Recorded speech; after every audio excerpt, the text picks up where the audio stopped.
¿Qué sabemos de la denuncia interpuesta por Manos Limpias contra Begoña Gómez?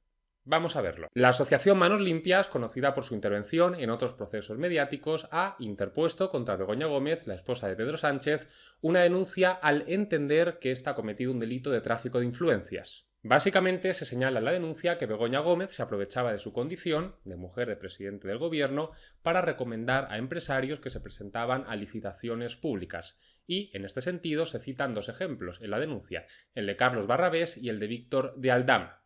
Hecho segundo de la denuncia. La denunciada, prevaliéndose de su estatus personal, esposa del presidente del gobierno de España, ha venido recomendando o avalando por carta de recomendación con su firma a empresarios que se presentaban a licitaciones públicas. Y se sostiene también que precisamente gracias a estas recomendaciones de Begoña Gómez, los empresarios en cuestión terminaban consiguiendo las adjudicaciones y por tanto embolsándose un buen dinero. Hecho octavo de la denuncia, las cartas de recomendación, avales de la denunciada, dispararon las adjudicaciones a empresarios con los que le unía una relación de amistad. E incluso se desliza que estos favores terminaban devolviéndose. Por tanto, Begoña Gómez no solo consiguió enriquecer a otras personas, sino que ella misma también se habría lucrado. Hecho séptimo, Europa pactó pagar 40.000 euros al año al Africa Center de la denunciada. El acuerdo entre Globalia y el Instituto de Empresa incluía la entrega de 15.000 euros al año en vuelos de primera clase para la denunciada y su equipo. Según se sostiene, estos hechos constituirían un delito de tráfico de influencias del artículo 429 del Código Penal, según el cual el particular que influyere en un funcionario público o autoridad prevaliéndose de cualquier situación derivada de su relación personal con éste o con otro funcionario público o autoridad para conseguir una resolución que le pueda generar directa o indirectamente un beneficio económico para sí o para un tercero, será castigado con las penas Llegados a este punto, debo aclarar que cuando alguien denuncia a otro tiene que aportar lo que se llama un principio de prueba. No es que tengas que demostrar en este momento tan embrionario ya su culpabilidad de forma plena, porque para eso está el proceso, pero sí tienes que aportar datos mínimamente contrastables que permitan verificar que tu denuncia no es una mera invención, lo cual, dicho sea de paso, tiene todo el sentido del mundo. De lo contrario, cualquier persona con la intención de fastidiar a otra podría denunciarla por haber matado a alguien sin ofrecer ningún dato adicional al respecto y se abriría un proceso. Entonces, imaginad el caos que supondría que cualquier perturbado pudiera obligaros a tener que contratar a un abogado, tener que declarar ante un juez, tener que soportar una campaña mediática en vuestra contra si el crimen que se os imputa es muy grave, simplemente porque alguien decide denunciaros, así sin más. En este sentido, el Tribunal Supremo afirmó en su reciente auto de 11 de abril de 2024 que procede inadmitir una querella cuando, a pesar de la posible apariencia delictiva inicial de los hechos que se imputan en la querella, no se ofrezca en esta ningún elemento o principio de prueba que avale razonablemente su realidad, limitándose el querellante a afirmar su existencia sin ningún apoyo objetivo atinente a los propios hechos. Porque, se nos sigue diciendo, de lo contrario, cualquier ciudadano podría haberse sometido a una investigación basada en la mera apariencia. Pues bien, aquí es precisamente donde la denuncia hace aguas, porque está muy, pero que muy mal fundamentada. Básicamente se justifica que Begoña Gómez ha realizado las conductas que se le atribuyen simplemente citando una serie de titulares periodísticos, así, sin más. No es que se tome como base lo que se dijo en un periódico y a partir de ahí se siga desarrollando la cuestión. Tampoco se adjunta la noticia completa, sino que simplemente se citan, se copian y pegan una serie de titulares periodísticos. Al respecto se empieza diciendo lo siguiente, por cierto, sin justificar bien el texto. Veréis como sin ton ni son, de una línea se salta a otra, lo que es una tónica constante en toda la denuncia, que puede parecer una tontería, pero ya denota una falta de esmero tremenda. Bueno, se dice lo siguiente. Varios diarios digitales y de papel y posteriormente en tertulias televisivas han venido denunciando unos hechos que revisten presuntos caracteres de delito de tráfico de influencias por parte de la denunciada Begoña Gómez, esposa del presidente del Gobierno de España. A continuación, efectuamos un relatorio de algunos de los diarios que se han hecho eco de las actuaciones presuntamente delictivas de la denunciada. Y más tarde se copian y pegan una serie de titulares de periódicos, copiando mal algunas palabras, poniendo mal algunas fechas, sin justificar bien el texto, poniendo comas donde no toca y que no estaban en esos titulares. En definitiva, falta de cuidado, eso es lo que yo percibo. Algunos ejemplos. Tercero, El Confidencial, 15 del 3 del 20.224. Aire, Europa, pactó pagar 40.000 euros al año, al Africa Center de Begoña Gómez antes del rescate.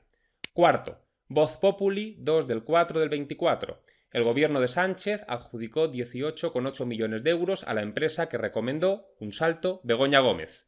Quinto, Voz Populi 2 del 4 del 24. Begoña Gómez disparó las adjudicaciones con la carta a la UTE de Carlos Barrabés. El único documento que parece adjuntarse a la denuncia es una de estas cartas de recomendación que hizo Begoña Gómez, pero esto se hace de medio refilón y ni siquiera se extractan cuáles son los fragmentos relevantes de esa carta de recomendación. En definitiva, las cosas podrían haberse hecho mejor. Y también me ha llamado mucho la atención, pero mucho, que se haya solicitado, uno, que Begoña Gómez venga a declarar como testigo, no como investigada, como testigo, lo que no tiene ningún sentido.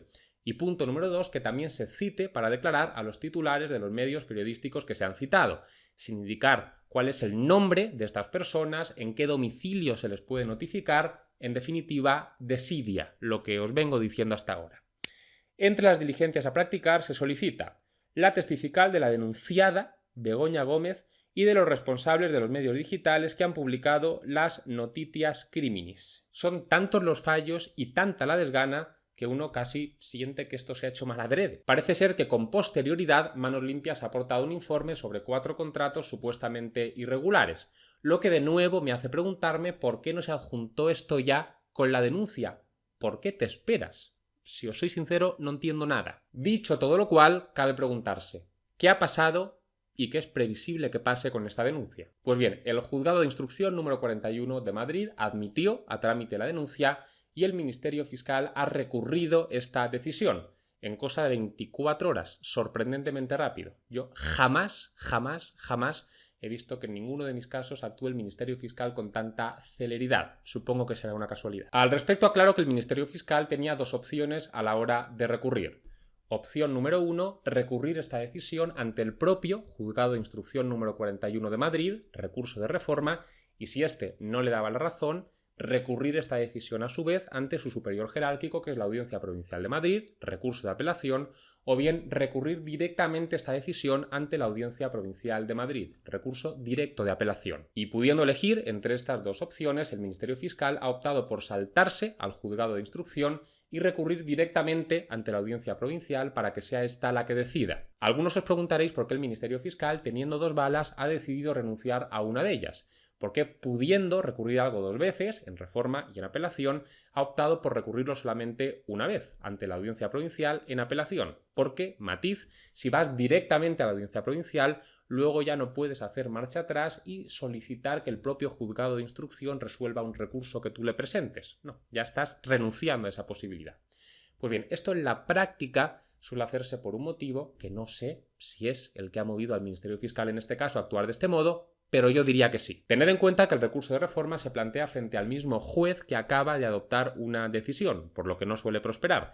Es muy extraño que un juez que acaba de decir A, 2 días después, porque tú se lo pidas, pase a decir B, se retracte completamente solamente porque tú se lo has solicitado. Por tanto, en la práctica se utiliza el recurso de reforma si, punto número 1, el juez de instrucción ha cometido un error evidente y es previsible que vaya a subsanarlo, o punto número 2, se quiere ganar tiempo. Recurro ante el juzgado de instrucción, se da traslado a las demás partes para que se posicionen sobre mi recurso, resuelve el juez de instrucción. ¿Que no me da la razón? Recurro ante la audiencia provincial, se da traslado a las demás partes para que se posicionen sobre mi recurso, resuelve la audiencia provincial. Pueden pasar meses. Por tanto, si quiero que las cosas vayan más ligeras, acudo directamente a la audiencia provincial, que yo creo que es lo que se pretende aquí, dar un carpetazo rápido al asunto. Por eso el fiscal tardó 24 horas en recurrir y de verdad os digo que esto es algo inaudito y, en segundo lugar, va directamente a la audiencia provincial porque quiere que esto termine rápido. ¿Y qué decidirá la audiencia provincial? Pues es evidente que no tengo una bola de cristal, pero creo que terminará archivando la denuncia por el siguiente motivo. El Tribunal Supremo viene diciendo desde hace tiempo que las querellas que se basan en información periodística solamente deben inadmitirse. Por ejemplo, el auto del Tribunal Supremo de 7 de junio de 2010 dijo lo siguiente. Esta sala ha entendido en general que debe rechazarse la admisión a trámite de la querella cuando no se ofrezca en esta ningún elemento o principio de prueba que avale razonablemente la verosimilitud de la realidad de los hechos contenidos en la misma. En el caso, el querellante se limita a narrar unos hechos sustentados únicamente en la información periodística aparecida en el semanario Interview, careciendo del mínimo apoyo probatorio, por lo que procede la inadmisión de la querella. Sin embargo, hay quien considera que este criterio solamente se aplica a las querellas, pero no a las denuncias. Por tanto, como lo que Manos Limpias ha formulado es una denuncia, que no una querella, aunque solamente se base en información periodística, deberá admitirse. No estoy de acuerdo con este criterio, la verdad. Primero, porque no entiendo la razón de ser de esta distinción tan radical. No comprendo por qué esto que vale para las querellas no puede valer también para las denuncias. Y segundo, porque en resoluciones más recientes el Tribunal Supremo ha aplicado este criterio de forma indistinta tanto a las querellas como a las denuncias. Por ejemplo, el auto del Tribunal Supremo de 4 de diciembre de 2015 nos decía lo siguiente: examinada la querella y la denuncia, no es posible advertir en los documentos que se presentan exclusivamente por recortes de prensa la presencia de los elementos o requisitos dogmáticos del delito de malversación, por lo que los hechos descritos no justifican la apertura de un procedimiento penal. Desde luego, da lástima que se persiga tan mal a alguien que se podría perseguir muy bien, porque hay razones de sobra para ello. Tengo noticia de que la asociación Hazte Oír ha presentado otra querella, al parecer mejor fundamentada, pero bueno, veremos. De todos modos, seguiré de cerca el asunto y, en el hipotético caso de que la audiencia provincial aceptara el recurso del Ministerio Fiscal, ya os explicaría cuáles serían las consecuencias que tendría esto. Y hasta aquí el vídeo de hoy. Os leo en comentarios y hasta la próxima.